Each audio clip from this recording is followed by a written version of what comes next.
Olá, galera, aqui é a Angel, nesse novo canal de variedades, cortes, ufologia, casos criminais, enfim, curiosidades e também os cortes do canal Angel Black e contos de terror. E toda sexta-feira estaremos fazendo o projeto Lendo com a Angel e vamos começar a passar aqui o livro A Batalha do Apocalipse. Deixe o seu gostei, compartilhe esse vídeo com mais pessoas que gostem, se inscreva no canal e, se gostar, toque o sininho para sempre que tiver vídeo sendo lançado aqui, você seja notificado. Lembrando que esse canal é um canal de variedades. Toda sexta-feira você terá o projeto Lendo com a Angel e o domingo com o Drácula. E os outros dias terá um monte de variedades. Casos criminais, vida animal, mistério, suspense, entre muitas outras coisas. Bom, já falei demais. Feitas as apresentações, bora pro livro?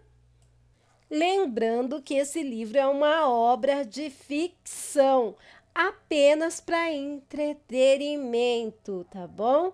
Não é para interferir na fé de ninguém e para ninguém estar julgando. É uma obra de ficção. Vamos lá? O livro A Batalha do Apocalipse, de Edward Spohr. Da queda dos anjos ao crepúsculo do mundo, 14ª edição da editora Verus. Vamos lá?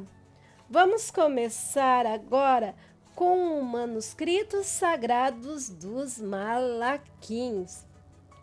Há muitos e muitos anos, há tantos anos quanto o número de estrelas no céu, o paraíso celeste foi palco de um terrível levante.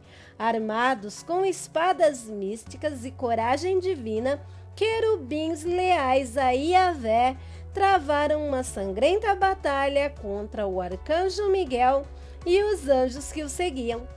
Deus, o Senhor Supremo de todas as coisas, continuava imerso no profundo sono que caíra após ter concluído o trabalho da criação, o descanso do 7º dia.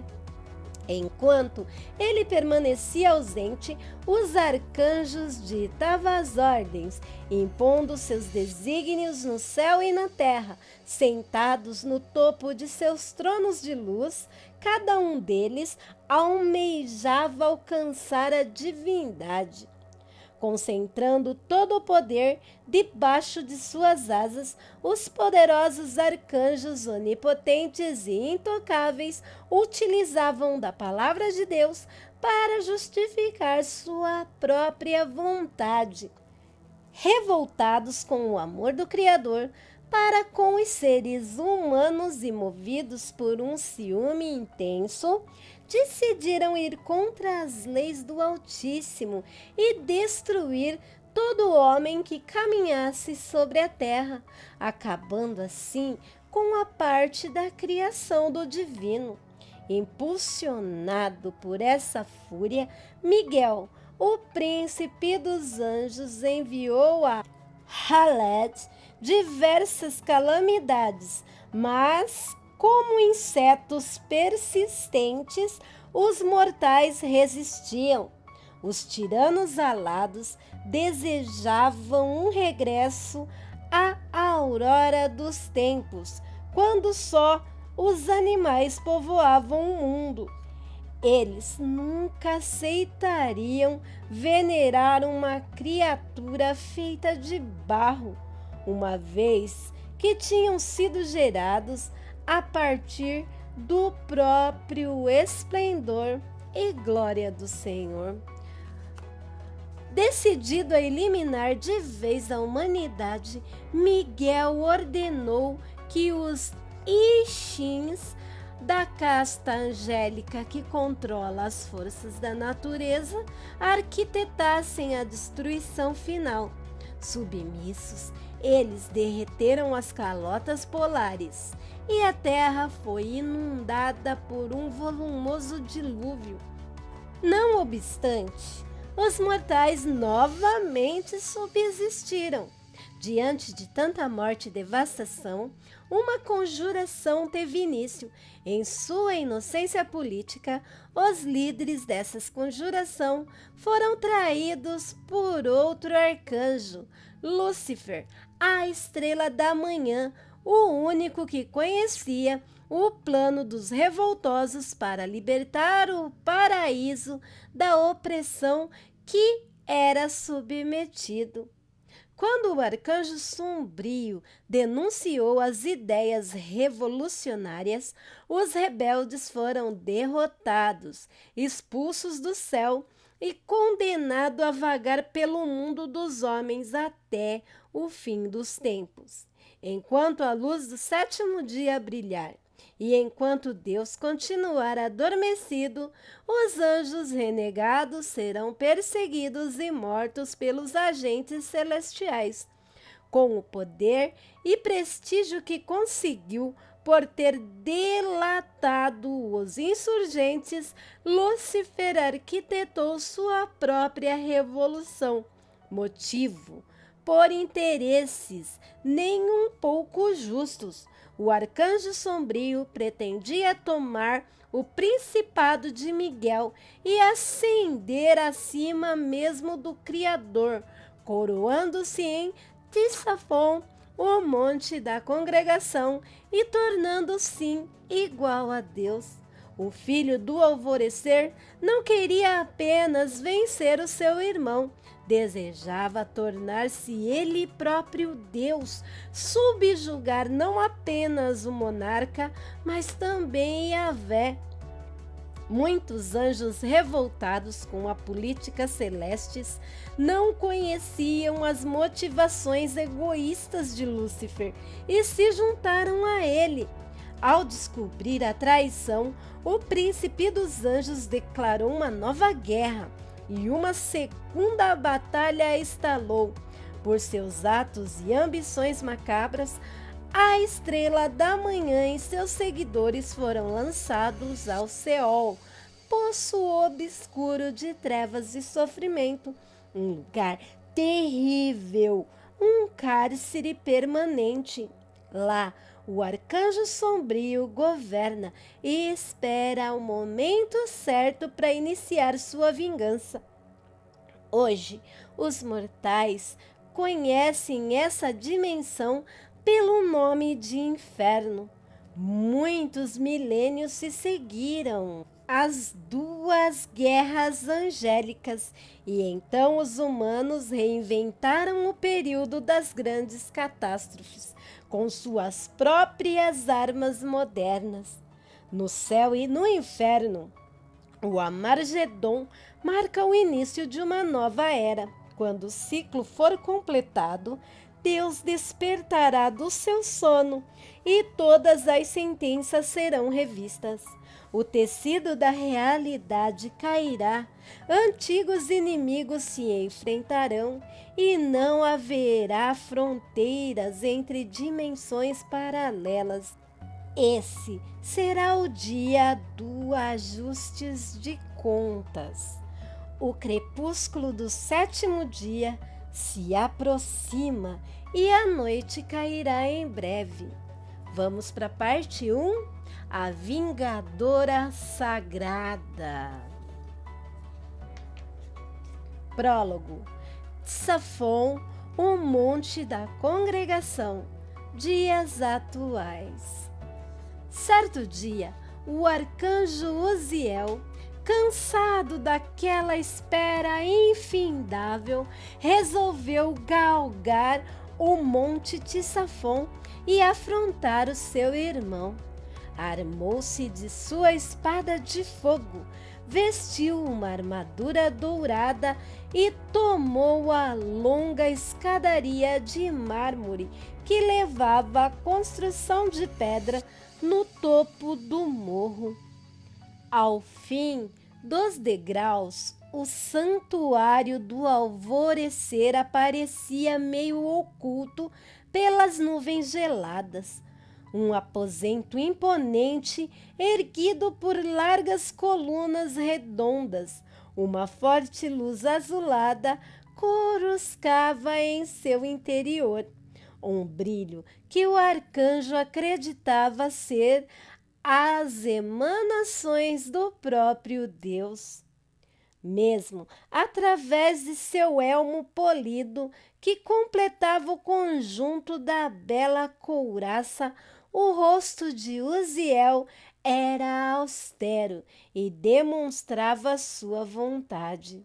Sozinho, ele ponderara por anos a fio e agora, enfim, decidira visitar o Altíssimo, só para ter certeza de que o Espírito de Deus continuava adormecido, deitado no santuário e não morto, como às vezes suspeitava. Um dia, havia muito tempo, Uziel contemplara a face do Criador, uma dádiva reservada aos arcanjos.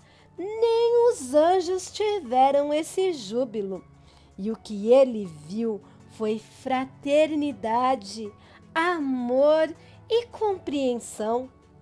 Então, como teriam os celestiais chegado àquele grau de corrupção? O paraíso caíra em decadência e com ele também o mundo dos homens. Mas o caminho ao santuário não seria facilmente vencido. Miguel, o príncipe dos anjos, irmão direto de Uziel, guardava o trono divino e não estava disposto a permitir o seu ingresso. Sozinho, ele bloqueava a passagem, brandindo sua espada sagrada, a insuperável chama da morte.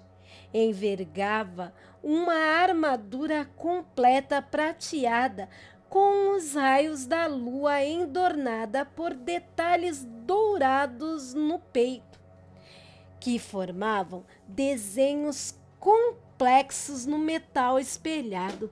O capacete de crista vermelha e queixada pontuda fora posta de lado, deixando aparentes as feições masculinas, a barba por fazer e o rosto cheio de cicatrizes horríveis, adquiridas nas batalhas primevas. Confronto ancestral sucedido antes mesmo da criação do universo. Miguel era o mais forte dos 5 arcanjos, o primogênito, o herdeiro do Criador. Seu cabelo negro e comprido era cortado por uma mecha alva que corria à nuca, e os fios estavam presos em um rabo de cavalo pouco alinhado. Se avistado por olhos humanos, poucos o reconheceriam como uma entidade celeste, não fossem as asas branquíssimas afiadas como navalhas. O vento ameno da aurora agitou o cabelo do príncipe e soou como apito aos ouvidos de Uziel. O visitante estacou a 10 metros do guardião na parte mais baixa da escadaria. Silenciosos, os 2 gigantes se encararam, Miguel forte e confiante, Uziel indignado e decidido. O invasor levantou sua espada em posição de defesa, segurando a arma com ambas as mãos. Saia do meu caminho, Miguel. Estou reivindicando o direito de visitar nosso pai, Yahvé, em seu leito de repouso. É meu direito como arcanjo e descendente do Criador. Por um momento, o príncipe nada disse e, em seguida, desceu um degrau. Você não vai a lugar nenhum, caro irmão. Minha paciência esgotou-se. Estou farto de sua insolência. Sou o príncipe dos anjos e isso significa que sou o líder dos arcanjos também. A minha palavra é lei, determinou. Yahvé está dormindo, como sabemos, e não pode ser perturbado. Estou aqui para defendê-lo, e não será você ou qualquer outro que me destituirá da minha função principal. Uziel pareceu ainda mais irritado. E como saberei que ele está mesmo aí dentro, Miguel? Você nos diz o mesmo há milênios, insistindo que um dia o Criador despertará para punir os injustos, pois eu digo que esse dia chegou. A podridão tomou conta do mundo. Já é hora de sabermos se o que fala é correto. Atreve-se a questionar meus comandos. Sou seu irmão mais velho. Não duvide de seu comandante. Veja aonde você nos levou e pergunte a si mesmo se é realmente algum tipo de líder. Gabriel arrastou a metade dos nossos anjos para uma guerra civil contra nós e Rafael nos abandonou caindo em desgraça. Se você se opuser a mim, que outro arcanjo terá a seu lado? Lúcifer, ironizou, evocando o nome do maior de todos os inimigos do céu. Lúcifer, o arcanjo sombrio, expulso pelo próprio Miguel do paraíso, com sua horda nefasta. O príncipe dos anjos lançou ao invasor um olhar de desdém, ao mesmo tempo em que levantava sua espada fulgente. Eu não preciso de você, Uziel. Não preciso de ninguém. Então o guardião empunhou a sua arma e a moveu para o ataque. Suas chamas cresceram e a luz do fogo sagrado refletiu nos olhos castanhos do príncipe. Uziel sentiu vontade de fugir ante a majestade do inimigo, mas sua pujança o motivou ao embate. Então é verdade, não é? É verdade que Gabriel disse a seus anjos?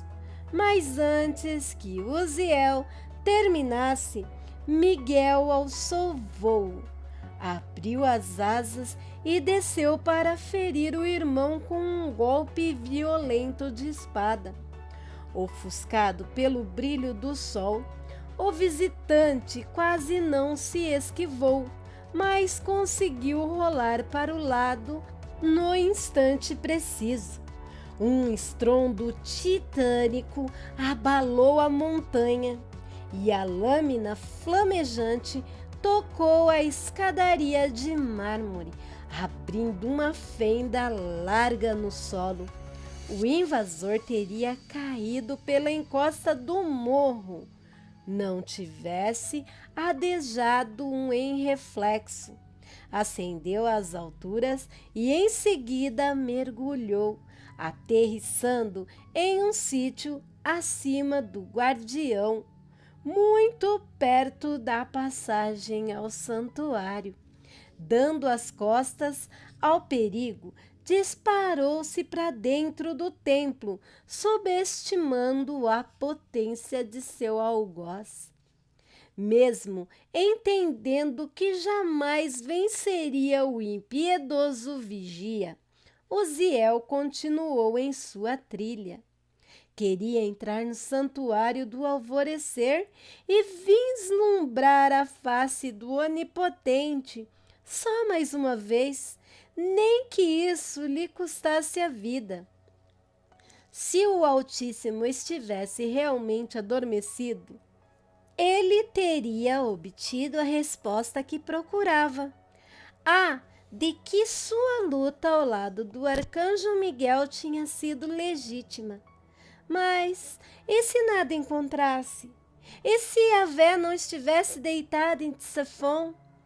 Essa hipótese o apavorava, mas ainda assim pereceria feliz, sabendo que desafiara seu tirânico irmão, mesmo que num derradeiro momento. Teria então se redimido de todas as matanças, de todas as catástrofes que promovera, de todos os cataclismos que comandara.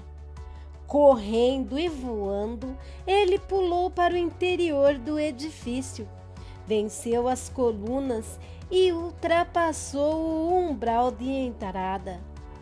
Uma luz intensa confundiu seus sentidos, mas logo a vista se adaptou à claridade. No centro do grande aposento surgiu um pedestal trabalhado e sobre ele descansava um livro grosso, de aparência antiga, escrito por dentro e por fora.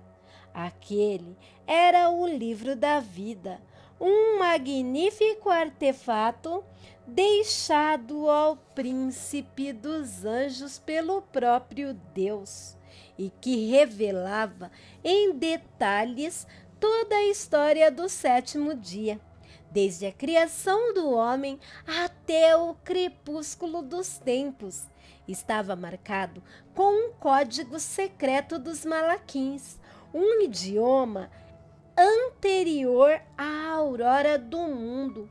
Miguel nunca deixava que qualquer um se aproximasse do tomo, e a sua obsessão pelo objeto chegava a ser psicótica. Quando percebeu o que se passava, Uziel sentiu as costas rasgarem em um corte abrasado. A dor do fogo queimou suas asas e o sangue escorreu pelo ferimento. Como um raio certeiro, a espada flamejante do furioso Miguel dilacerou suas costas, lançando o invasor ao estado letal. Atordoado, desabou contra o chão, largando o sabre e se esticando à espera da morte. O guardião pisoteou o busto do visitante, esmagando o metal da armadura dourada. Então apontou a lâmina ao rosto do irmão, em prelúdio ao choque final. Miguel, você nos traiu, protestou o ferido, cuspindo um refluxo de sangue. Você traiu a confiança dos arcanjos e de todos os celestiais. Eu não traí ninguém, Uziel. Foi você quem traiu a si próprio. Onde está Deus, Miguel? Onde está o nosso Pai luminoso? Prestes a desfalecer, Uziel ainda resistia, procurando resposta à sua busca desesperada. Não distinguira sinais do Altíssimo no templo de mármore, apenas os contornos de um livro envelhecido. O que teria acontecido ao Criador? O Onipotente está aqui mesmo, Uziel. Será que não percebe? Ele está aqui no santuário do alvorecer. Uziel maneou a cabeça, convencido da insanidade do irmão. Yahvé está morto, é isso? Ele morreu ao fim do 6º dia. Não está apenas adormecido como você contou. Você nos enganou por todos esses anos. Príncipe Celeste acusou. Eu me sinto envergonhado por ter acatado as suas ordens, mas estou feliz por ter enfim alcançado a verdade. Assim, Uziel se acalmou. A vida o estava deixando, mas ele havia cumprido sua missão. Agora, a sua essência vital poderia finalmente se dissipar e regressar ao ventre do infinito. Pronto para execução? Miguel deteve a espada por mais um segundo. Perdeu o juízo, pobre irmão. Se preferisse esperar só mais um pouco, não estaria agora estendido nesse piso gelado. A roda do tempo não tardará a anunciar o apocalipse. Mas não é sua culpa. Você não poderia ter feito nada para evitar o destino. Assim está escrito, completou o fatalista. Então o príncipe levantou a sua lâmina e Uziel aguardou a sentença. Não me tome por louco, acrescentou o arcanjo Miguel em inesperado discurso. Antes que morra, quero que saiba que só digo a verdade. Faço tudo pelo bem da criação. Deus está adormecido. E se você não o encontrou quando entrou nessa sala? Pausou e em seguida atacou com a espada, perfurando o estômago do moribundo. É porque não teve a dignidade de olhar para trás. Quando a arma encravou, o invasor se contorceu em espasmos de dor. Miguel trespassara seu peito, a parte mais sensível da anatomia angélica, onde está concentrada toda a essência celeste, toda a energia sagrada, todo o poder da aura pulsante. Com uma mão, o príncipe despedaçou a couraça e com a outra arrancou o coração do irmão. Uma luminosidade mística envolveu o cadáver e o corpo se dispersou em vibrações cintilantes. E esse foi o fim do arcanjo Ziel, patrono da casta dos querubins.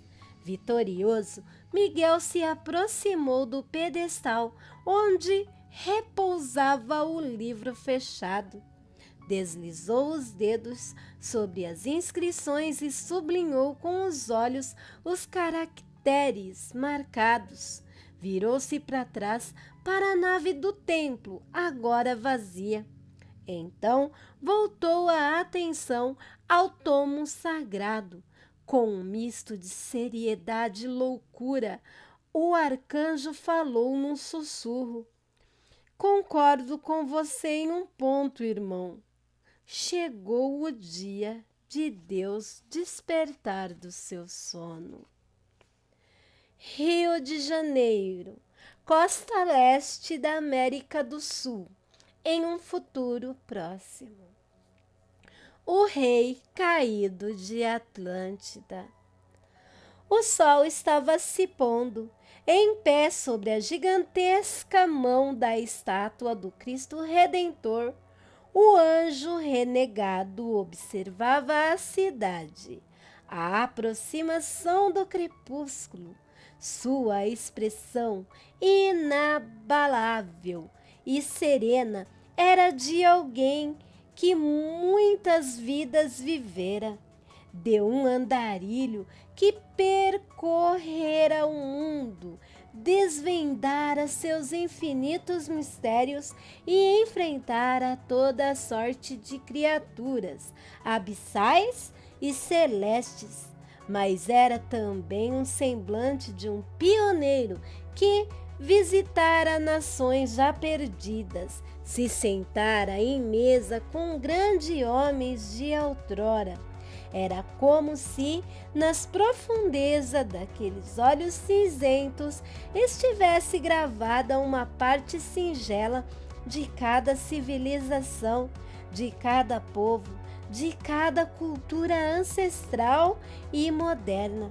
Das torres resplandecentes de Atlântida às pirâmides da Babilônia, das cidades-estados gregas à majestade do Império Romano, das catedrais medievais às caravelas de Sagres, das campanas napoleônicas ao horror nuclear.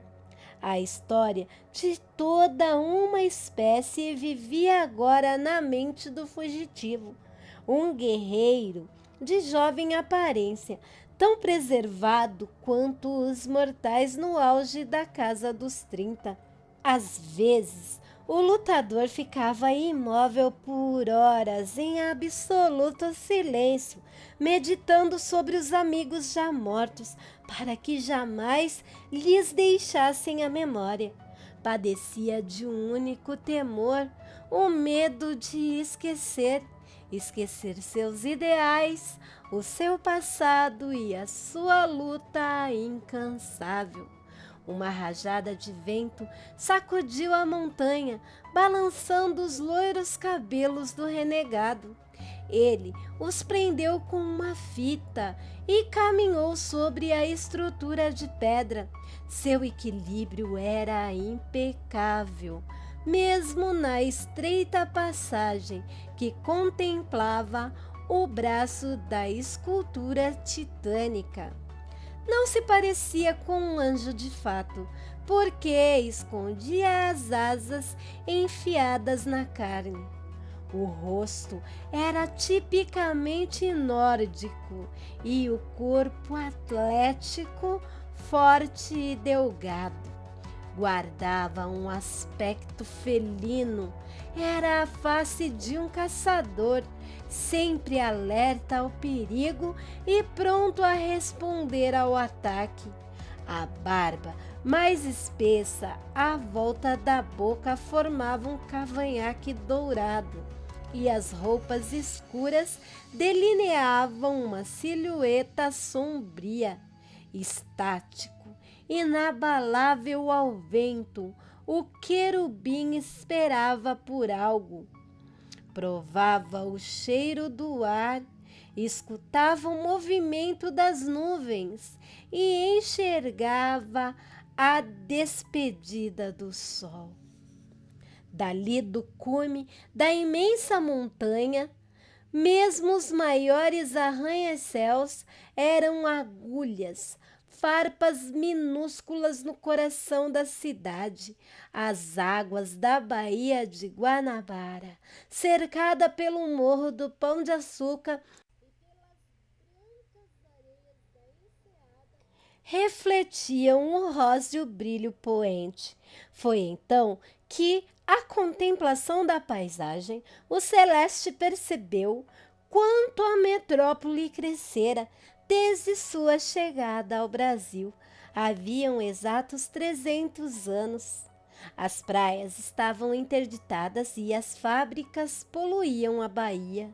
As pessoas haviam construído pontes e ruas e levantado antenas no alto dos morros. Agora era só uma questão de tempo até que o sol extinguisse seu fogo e a civilização mortal perecesse. E o gigante dos tempos entendeu por que estava triste. Por mais que um dia tivesse sido um anjo, ele agora era humano também. O tecido da realidade tremeu e um trovão correu pelas nuvens. A membrana mística e a película invisível que separa o mundo físico do espiritual fora abalada, lançando ao plano material dois visitantes, duas entidades tão fortes quanto o general exilado. Uma delas se materializara à distância e permanecia parada sobre a grade de ferro que circulava à base da estátua. Emanava uma aura terrível, maléfica e cheia de ódio e furor. O segundo era amistoso e não desejava combate. Apareceu ali perto, por cima do ombro do Cristo, próximo ao anfitrião renegado. Coxo caminhou ao encontro do anjo guerreiro, apoiando em uma bengala afiada. Eiblon, o anjo renegado, sussurrou o forasteiro, evocando o verdadeiro nome do general. Imaginei que o encontraria aqui. De certa forma, não deixa de ser irônico. A criatura saiu das sombras e, tal como um lutador, parecia um homem comum, maduro. Tinha o corpo largo e maciço, mas era mais baixo que o celeste. Usava um terno alinhado, imitando os trajes mundanos. Uma barba escura cobria-lhe a face, delineando o queixo redondo. Nos braços de Deus, completou.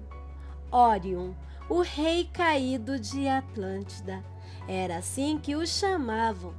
Pensei que você viesse sozinho, reagiu o querubim, fitando o demônio disfarçado de gente, trepado na grade metálica 30 metros abaixo. Ah, sim, Apolion. A atenção de Orion se desviou para a mureta de ferro. Sinto muito, tive que trazê-lo. Ordens do chefe. As montanhas, enfim, engoliram todo o lume do sol vespertino e o oceano aguardou o nascimento da lua. Já na penumbra da noite, Eiblon virou-se para encarar seu velho confrade. Um anjo caído, hoje um dos duques do inferno, um monarca falido que havia seguido as hostes de Lúcifer nos tempos da guerra no céu. Orion, em consideração à nossa antiga amizade, aceitei me encontrar com você. Quero deixar bem claro que esse é o único motivo. Seu mestre me traiu, o demônio que o acompanha, e ele se referia ao implacável Apolion, um assassino terrível, conhecido por ter vitimizado 10 dos 18 renegados. Matou muitos de meus amigos. Ademais, eu nunca simpatizei com os condenados do porão. Era uma gíria que definia o inferno. Portanto, seja breve. O tempo corre. O rei caído sorriu.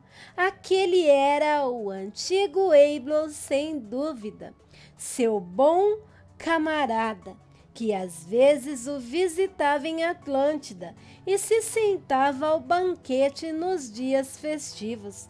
O general não havia mudado. Orion o admirava, porque apesar das provações, das perdas e perseguições, ele não esquecera seus verdadeiros valores.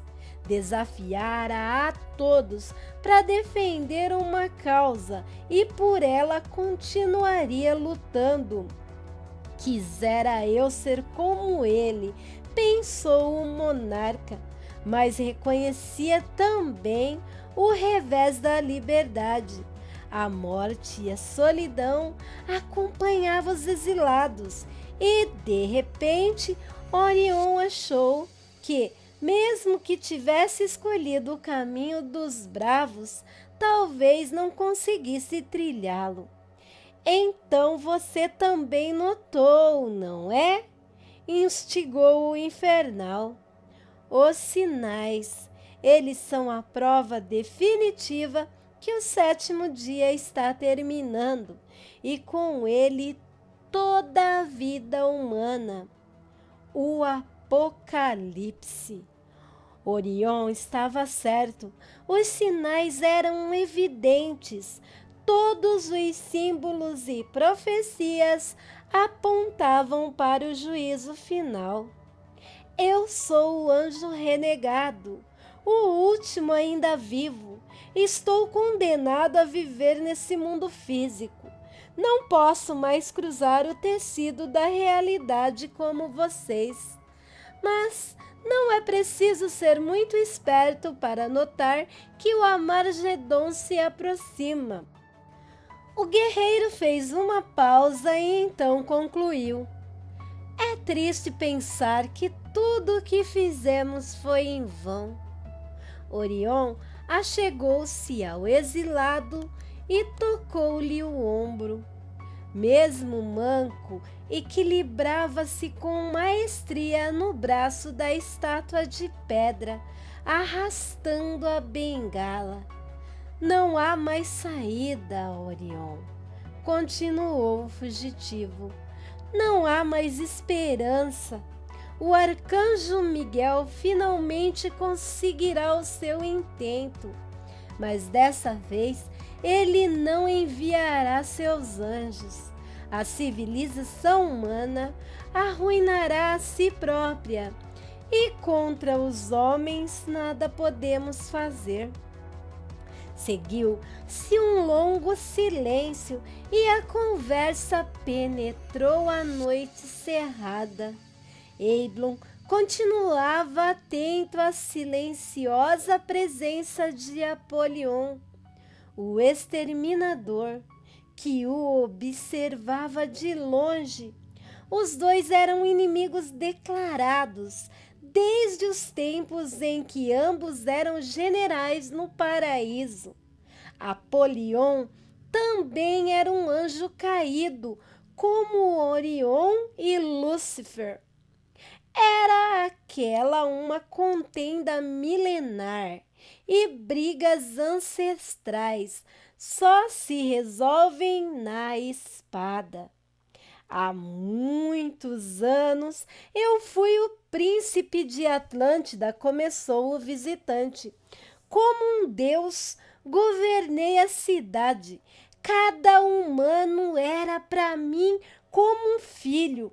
A felicidade estava em todo lugar e quase não existia sofrimento. Naquela época, eu tinha um amigo. Era um formidável guerreiro, um soldado valente e sábio. Não raro, ele vinha a meu palácio, falávamos à multidão e depois cantávamos louvores ao Altíssimo. Mas um dia terminou a utopia. A fúria dos arcanjos devastou a minha ilha e o povo morreu. Com ela, acabou também meu sonho, meu desejo de difundir a perfeita civilização, sem dor ou miséria. Quando regressei ao salão celestial, soube que meu amigo, o general incansável, havia enfrentado os primogênitos, e a coragem dele me fez prosseguir. Tudo o que eu queria era vingança. Então, desesperado, aceitei as ideias de Lúcifer. É verdade que fomos derrotados e que tenebrosa foi a nossa punição, mas nunca me arrependi de ter confrontado o opressor. Para isso, me inspirei em alguém. O olhar voltou-se ao lutador. Por toda a sua vida você lutou, general. Não pode desistir logo agora. E qual é sua proposta? Perguntou, amolecido pela confissão do monarca. Sei que Lúcifer o traiu. Talvez ele não seja a criatura mais justa do universo, mas é quem melhor conhece as fraquezas do tirânico Miguel. Todos no inferno e no céu esperam pelo derradeiro confronto, a batalha do Armagedon, que antecederá ao despertar do Altíssimo. O combate é a nossa última chance de despojar o príncipe dos anjos, antes de o Criador voltar à cena do cosmos. Os vencedores estarão mais perto de Deus e a Ele apresentarão as suas armas. Quando Yahvé acordar, punirá os perversos, e não há dúvida que Miguel será o primeiro a ser condenado por ter usado a palavra do Altíssimo para justificar tantos massacres. Então, por que não esperar simplesmente? Por que não aguardar o regresso do reluzente? Não sei quanto a você, mas nós queremos vingança, rebateu e analisou o rosto do sofrido fugitivo. Tudo o que quero é justiça. Que seja, chame-a como quiser. Seus interesses estão ligados aos nossos. Miguel se prepara para a guerra e temos um inimigo em comum. O que está propondo é uma aliança, digeriu o guerreiro incrédulo. A estrela da manhã quer você ao nosso lado. Seu mestre sabe que eu nunca me uniria a ele, não depois de ele ter nos enganado e denunciado a conjuração.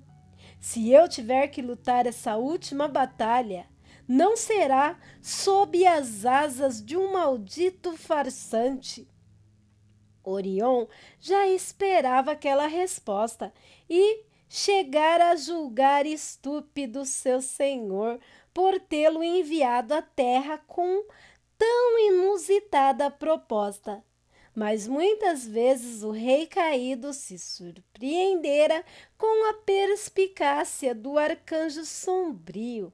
Assim, preferiu não julgá-lo precipitadamente.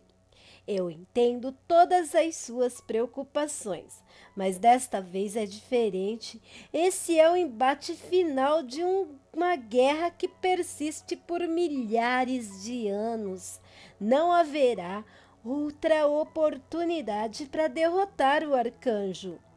Eblon cerrou os punhos e fechou os olhos em ligeira meditação.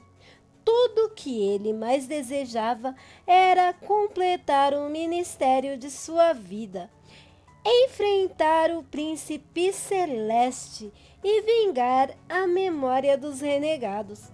O anjo guerreiro sabia que jamais venceria uma guerra sozinho, mas certamente aquela guerra não seria vencida sem ele.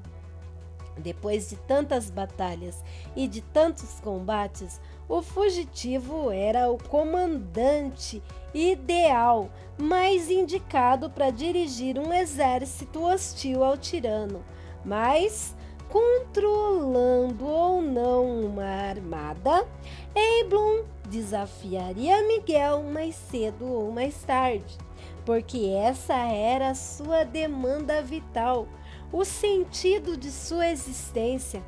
O duelo só seria possível quando o tecido da realidade caísse, já que o exilado estava preso em seu corpo físico e, portanto, incapaz de passar ao plano espiritual e de viajar ao paraíso. E a membrana só desapareceria à conclusão do Apocalipse. Mas caso entrasse em acordo com Lúcifer, teria o diabo meios de pôr o príncipe e vagabundo cara a cara para uma peleja mortal? Estarei esperando por você nas proximidades da ponte Rio-Niterói daqui a 4 dias, disse Orion, quebrando o silêncio. Se você não estiver lá, voltarei ao Seol e direi a meu mestre qual foi a sua resposta. O renegado concordou com um tímido sinal de cabeça. Não descuidava nem um instante de seu odiado rival, o demônio Apolion, ainda empoleirado no gradeado. Era fortíssimo tal exterminador, um demônio guerreiro pertencente à casta dos Maliquins, os soldados do inferno. A pele era morena, como a dos beduínos, e os cabelos negros e ralos. Vestiam sobretudo marrom, muito batido, e roupas grossas. Tinha, assim como Eiblon, instintos de predador, e é claro que estava preparado para avançar caso o Celestial explodisse e saltasse para atacá-lo. Orion andou para as trevas, mas acrescentou num sussurro antes de desaparecer no escuro: quero que fique com isso. E sacou do bolso um fragmento de pedra. Era um estilhaço negro de basalto, com a superfície marcada por um símbolo em baixo relevo. É a runa atlântica da paz, reconheceu Eiblon. Era parte do monolito que levarei na praça central de Atlântida. Foi a única coisa que sobrou da minha cidade. Orion completou melancólico. Eu me lembro, respeitou o guerreiro, aceitando o presente. Eiblon não era o único a sofrer com as memórias passadas. Orion também tinha seus próprios fantasmas, e talvez fosse a dor que os unisse, a nostalgia inesquecível daqueles dias de glória. Compreendeu então mais uma das grandes emoções humanas. A ligação entre demônio e renegado era forte, porque compartilhavam das mesmas lembranças. E essas recordações são invioláveis, precisamente porque se transformam em lugares místicos, inalcançáveis, ícones para uma mente sofrida. Quando a lua nasceu, arrastando o anil da primavera, os dois infernais já haviam sumido. A membrana fora novamente partida, e agora Orion e Apolion estavam a caminho do inferno. Lúcifer foi muito esperto ao mandar você até aqui, rei caído, sussurrou o celeste. É o único a quem ouço, mas estarei preparado para tudo, como sempre estive. Desceu da estátua com um pulo e tomou a estrada em retorno à cidade. Vou parando por aqui e continuaremos no próximo vídeo com o Castelo de Luz. Realmente esse livro é maravilhoso. Eu viajo quando estou lendo o mesmo. Sexta-feira teremos mais um capítulo do livro A Batalha do Apocalipse, projeto Lendo com a Angel. Espero que vocês também estejam gostando. Deixe o seu gostei, compartilha e não se esqueçam de deixar os seus comentários para eu saber a sua opinião sobre o canal. Por hoje é só. Fiquem com Deus e até o próximo vídeo. Tchau, tchau!